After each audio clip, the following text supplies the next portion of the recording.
আসসালামু আলাইকুম। ইভাশা IT firm এর পক্ষ থেকে আপনাদেরকে জানাই স্বাগতম। আজকে আমরা এমএস এক্সেল এর এই ফর্মুলা বারটা শেখার চেষ্টা করব ইনশাআল্লাহ।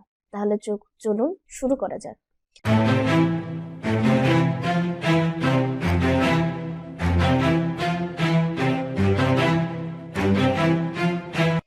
প্রথমে দেখেন আমি এখানে একটা স্যালারি শিট তৈরি করে নিয়েছি। আমরা এটার উপরেই কাজ করব। দেখেন প্রথমে যে অপশনটা আছে অটোসামটা কি দেখেন, এই যে স্যালারিগুলো আছে এটা যদি আমি যোগ করতে চাই আমি এখানে ক্লিক করলাম, করে এখানে অটোসামে এই যে সাম ক্লিক করলাম, দেখেন যে টোটালটা কিন্তু নিয়ে নিয়েছে। এখন এখানে যদি আমি এন্টার করি দেখেন অটোসামটা অটো যোগ হয়ে গেছে। কিন্তু এখন যদি আমি এটার অ্যাভারেজটা বের করতে চাই ঠিক একইভাবে এখানে ক্লিক করে এই যে অটোসামে গিয়ে এই যে অ্যাভারেজে ক্লিক করলে দেখেন ইন্টার চাপেন, এটার কিন্তু অ্যাভারেজটাই দেখেন এই যে টোটাল যে স্যালারি আছে এর মধ্যে একটা অ্যাভারেজ কিন্তু বের করে নিয়েছে। এখন দেখেন একইভাবে যদি মনে করি ম্যাক্সিমাম এর ভিতরে ম্যাক্সিমাম স্যালারি টাকার, তাহলে যে অটোসামে ক্লিক করে যে ম্যাক্সিমাম যদি ক্লিক করি করার পরে ইন্টার চাপলাম, এই যে দেখেন এটা কিন্তু ম্যাক্সিমাম স্যালারি, এই যে আপনার যতগুলো আছে তার ভিতর ম্যাক্সিমাম 50,000 টাকা। একইভাবে মিনিমামটা আমরা বের করব। আবারও দেখেন এখানে মিনিমাম আছে, এই যে এখানে ক্লিক করে ইন্টার চাপলাম, এই যে মিনিমাম 8,000 টাকা। তাহলে আমরা এখান থেকে কিন্তু দেখেন এই যে আমরা সাম মানে যোগ করলাম, তারপর এভারেজ, মিনিমাম, ম্যাক্সিমাম এগুলো কিন্তু বের করলাম। এখন যোগ, বিয়োগ, গুণ, ভাগ সব রকমেরই কিন্তু অপশন আছে। এই যে দেখেন হোম মেনুতে এই যে এখান থেকে আমরা কিন্তু এর আগের ভিডিওতে অলরেডি এটা শিখে নিয়েছি। আপনারা যদি আমাদের পূর্বের ভিডিওটি না দেখে থাকেন তাহলে ডিসক্রিপশনে দেওয়া লিঙ্ক থেকে দেখে নেবেন ইনশাল্লাহ।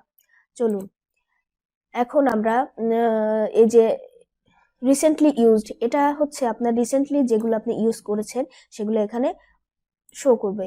এই যে ফিনান্সিয়ালের আপনার যে ফিনান্সিয়ালের কাজগুলো করার ক্ষেত্রে যে অপশনগুলো ব্যবহার করা হয় এখানে সেগুলো দেওয়া আছে, এগুলো আপনারা দেখে নেবেন। আমরা এখন এই যে লজিক্যালটা নিয়ে কথা বলবো। দেখেন লজিক্যালের ভিতরে অ্যান্ড অপশনটা আছে, আমরা এটা কিভাবে করব দেখেন। ধরেন আমি এখানে কার্সারটা রাখলাম, অ্যান্ডে ক্লিক করলাম।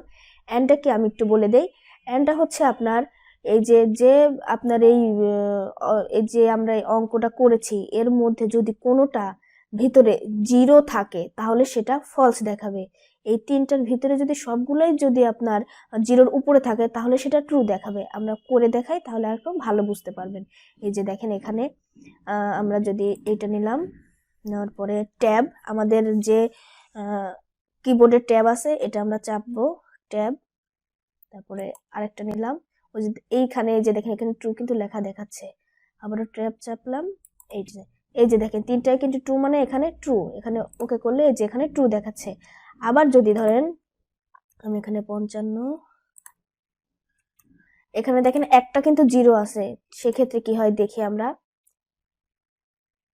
লজিক্যাল অ্যান্ড দেখেন আমরা জিরোতে ক্লিক করলাম, ট্যাব, এই যে দেখেন অলরেডি ফলস চলে আসছে।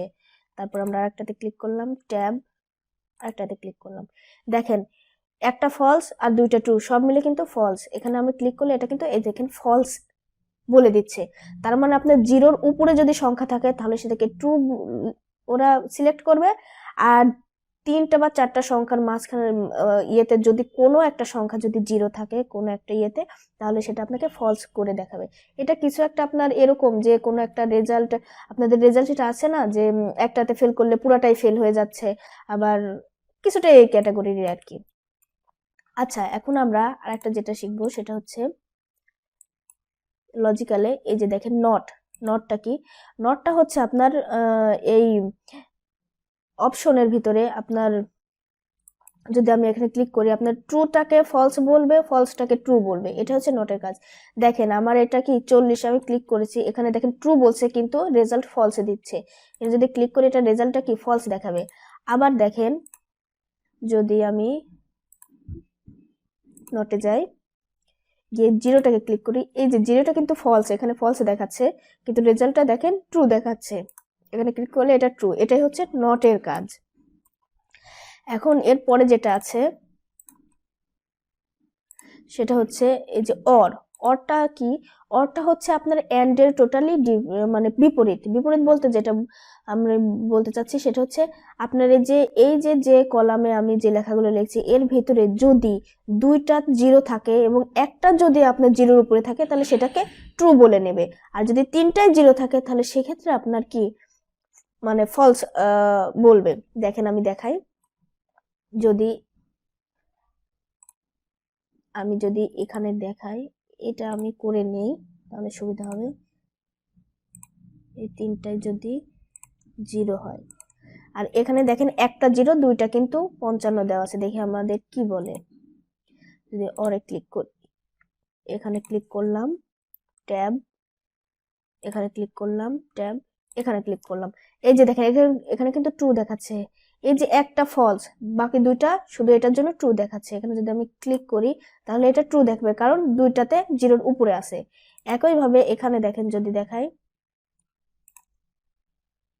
অর, এই যে এটা ট্যাব, এটা ট্যাব, এটা তিনটাই জিরো যার কারণে এটা ফলস দেখাচ্ছে, তিনটাই জিরোর কারণে ফলস দেখাচ্ছে। যদি একটা সংখ্যা যদি জিরো না থাকতো তাহলে কি এটা ট্রু দেখাইতো। এটাই হচ্ছে আপনার অর এর কাজ।